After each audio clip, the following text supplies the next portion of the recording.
The growing season is over, and it is now time to spread our sheep manure. It used to be a very tedious process, up until finding this manure spreader at an auction this summer. She's a little rough, but I'm going to refurbish it and get her running.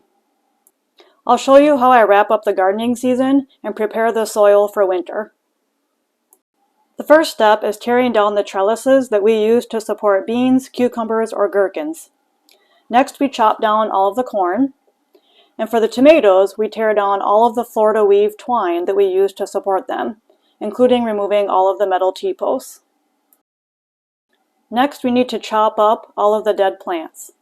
So we use a brush mower to accomplish this task. The tomato plants can be 6 feet tall and are very long vines, including our squash, which can have several feet of vines as well. So it is necessary to chop that up. I also want this plant material to break down and compost faster and feed the earthworms. Also, I really don't want to trip on the vines. This brush mower is just doing a rough chopping. It will not make a fine mulch like a lawnmower would do. On the other hand, it can handle more heavy things like brush, stalks, and vines, which is what we need to do today. I do my best to harvest everything before the first freeze, which usually happens in late September or early October for my area. After several passes, it's looking pretty good. The next step will be to refurbish the manure spreader and load it up with the liquid gold.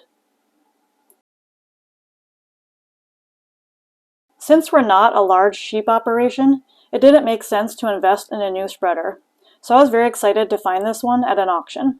Now I'll admit, it's pretty used and pretty ugly, but I love our project. I started by pressure washing the spreader, sanding down the metal, and choosing to paint it my classic cherry red. I applied boiled linseed oil to the lumber and greased her up with a grease gun. Now she's ready to use.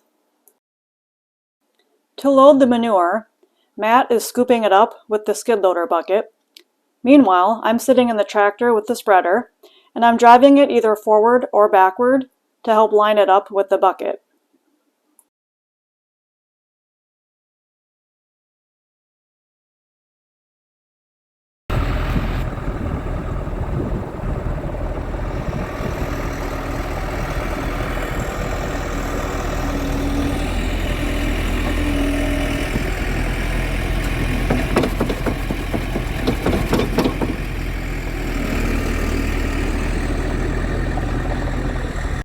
Just look at that beautiful organic fertilizer, just waiting to feed that soil microbiome. Once she's topped off we go to start spreading.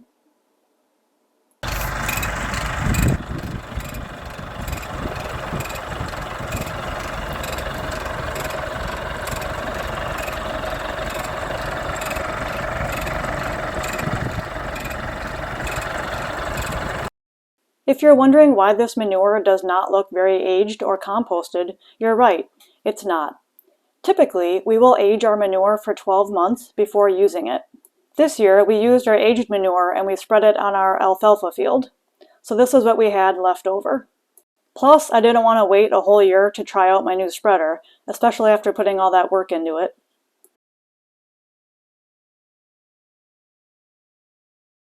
This was the last nice weekend that we had before the weather really took a turn towards winter.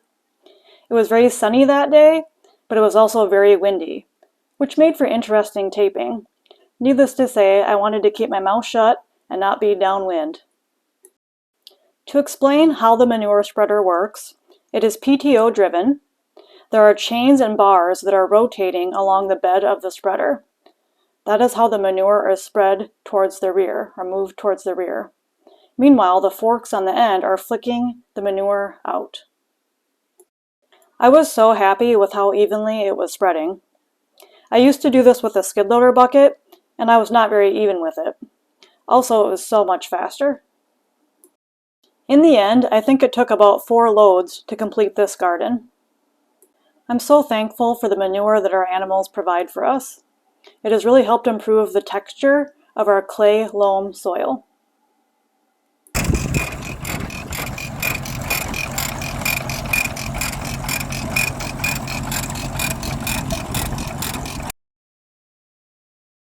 Here's a close-up of the ground. On the left, the manure is not spread, and on the right-hand side, the manure is spread.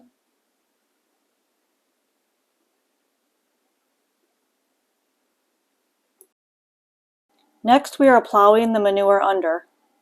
We are using a moldboard plow or a single bottom plow.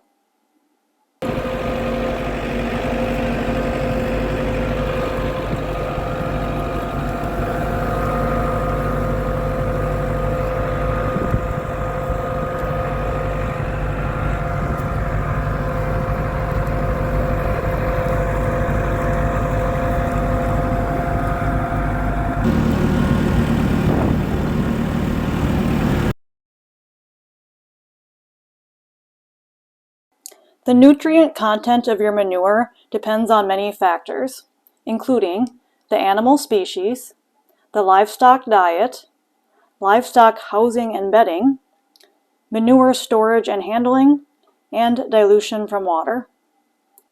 Sheep manure is rich in nutrients including your NPK, or nitrogen, phosphorus, and potassium. The organic matter content is up to 30%, far beyond other animal manure. In Minnesota, 80% of phosphorus and 90% potassium is available the first year. Meanwhile, one of my cats, named Lucy, enjoys watching us plow today. She's hanging out on the side of the garden, watching all the activity. And then she decided she wants to get petted. Okay, back to work. Here's a close-up of the furrows that the plow has made.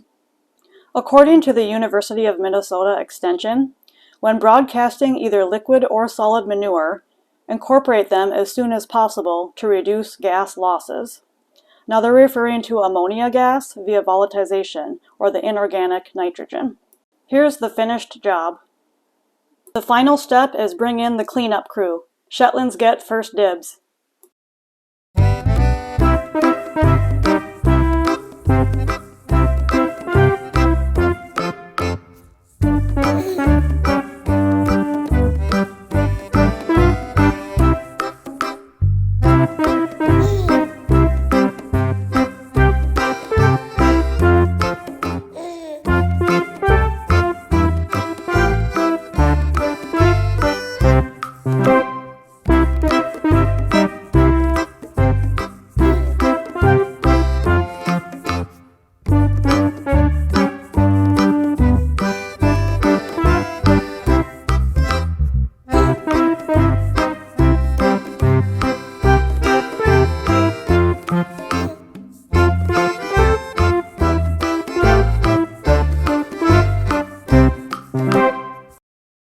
Thanks for watching.